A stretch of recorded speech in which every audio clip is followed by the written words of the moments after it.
Remittance के अधिक प्रवाह ने नेपाली लोगों को आलसी बना दिया है, क्योंकि लोगों ने काम करने की घंटों को कम कर दिया है, जिससे श्रम, आपूर्ति और गैर कृषि उद्यमों की राजस्व पर प्रभाव पड़ा है। ये south Asia watch on trade, economics और एनवायरनमेंट (SWT) द्वारा तैयार किए गए एक नवीनतम रिपोर्ट की खोजें हैं, जिसमें यह खुलासा हुआ है कि नेपाली जो परिवार के सदस्यों से विदेश में काम करने वाले से धन प्राप्त करते हैं, औसतन हर सप्ताह 2.4 घंटे कम काम करते हैं। श्रम आपूर्ति में इस कमी ने, जिसे रिपोर्ट ने रिजर्वेशन वेज कहा है, जॉब खोजने वालों द्वारा नौकरी स्वीकार करने की सबसे कम दर में एक बढ़ोतरी दर्शाई है, क्योंकि कामगारों की वेतन की आशा बाजार के प्रदान की दर से अधिक है। विदेश से प्राप्त होने वाले पैसे के कारण लाभार्थियों को कम काम करने की प्रवृत्ति होती है। इसने सामान्य में काम करने में कमी की एक अनुचिति बनाई है, कहती है report. Remittances and non farm self employment among the left behind, evidence from Nepal नामक कामकाजी।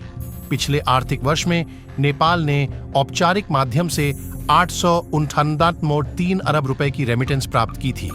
इस राशि का ग्रॉस डोमेस्टिक उत्पाद के 26.2% के रूप में हिस्सा है। यह नेपाल के लिए सबसे बड़ी विदेशी मुद्रा कमाने वाली चीज बना देता है। रेमिटेंस आने का वृद्धि से नेपाल में गरीबी में कमी, जीवन यापन की मानकों में सुधार और घरेलू खर्च में बढ़ोतरी हो रही है। लेकिन जबकि घरेलू आर्थिक स्वास्थ्य बेहतर हो रहा है, तो रिपोर्ट के अनुसार लोग कम काम करने लग रहे हैं।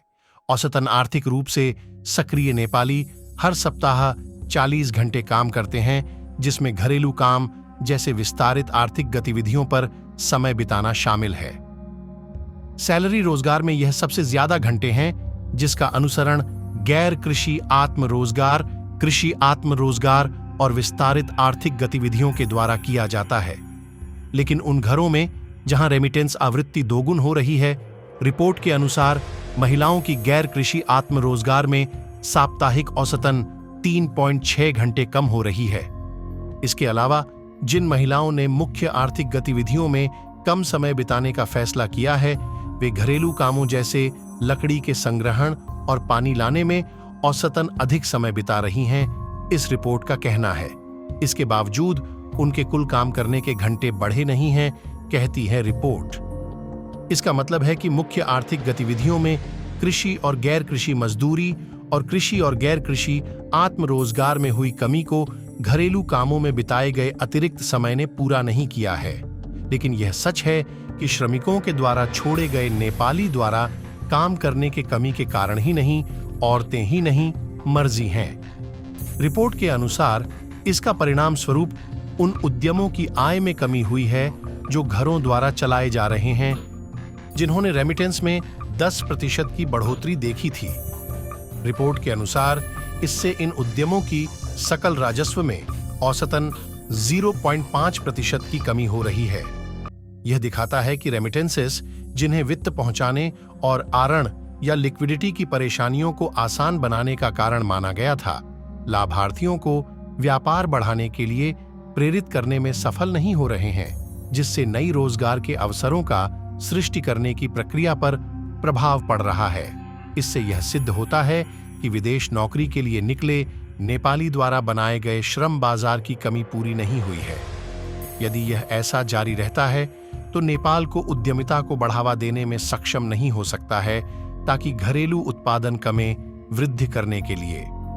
रेमिटेंस के लाभार्थियों द्वारा चलाए जाने वाले उद्यमों की अधिकांशता सामान्यतः सूक्ष्म होती हैं, जिनमें कम लाभ होता है और जो अनौपचारिक क्षेत्र में कार्यरत हैं। शायद इन व्यापारों के ऑपरेटर असमर्थ उद्यमी थे, जो अपने व्यापार को आत्मसमर्थन के लिए कर रहे थे, रिपोर्ट कहती है।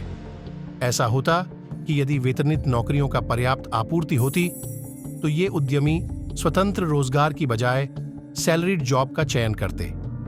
इसका एक और सच यह भी है कि नेपाल में सैलरीड नौकरियां कम हैं, और यही कारण है कि लोग, ज्यादातर पुरुष, विदेश में रोजगार के अवसरों की तलाश कर रहे हैं, रिपोर्ट कहती है। इससे यह यात्रा करने के लिए गैर कृषि सूक्ष्म और लघु उद्यमों को बढ़ावा देने के लिए नीति का ध्यान आवश्यक है। रिपोर्ट ने जोड़ता है, नीति निर्माताओं को ऐसी स्थितियां बनानी चाहिए जो स्वास्थ्य से जुड़े उद्यमियों को स्वतंत्र रोजगार को एक उत्साही व्यापार बनाए रखने के लिए उत्तेजना दें, बल्कि उन्हें रोजगार के रूप में रोजगार करने का अभिप्राय करना चाहिए। इसके लिए हमें लोगों को घरेलू बाजार तक पहुंच, परिवहन नेटवर्क को बढ़ावा देना, बाजार इंटेलिजेंस प्रदान करने पर ध्यान केंद्रित करना, व्यावसायिक प्रशिक्षण प्रदान करना और यह आकलन करना चाहिए कि परिवार के सदस्यों से प्राप्त होने वाला धन स्वतंत्र या व्यापार बढ़ाने के लिए पर्याप्त है। मैं उम्मीद करता हूं आपको वीडियो अच्छा लगा होगा। अगर आपको वीडियो अच्छा लगा हो तो वीडियो को लाइक करना, नीचे कमेंट सेक्शन में कमेंट जरूर करना और अपने दोस्तों के साथ भी शेयर करना। और अभी तक हमारे चैनल को सब्सक्राइब नहीं किया है तो चैनल को भी सब्सक्राइब जरूर कर देना।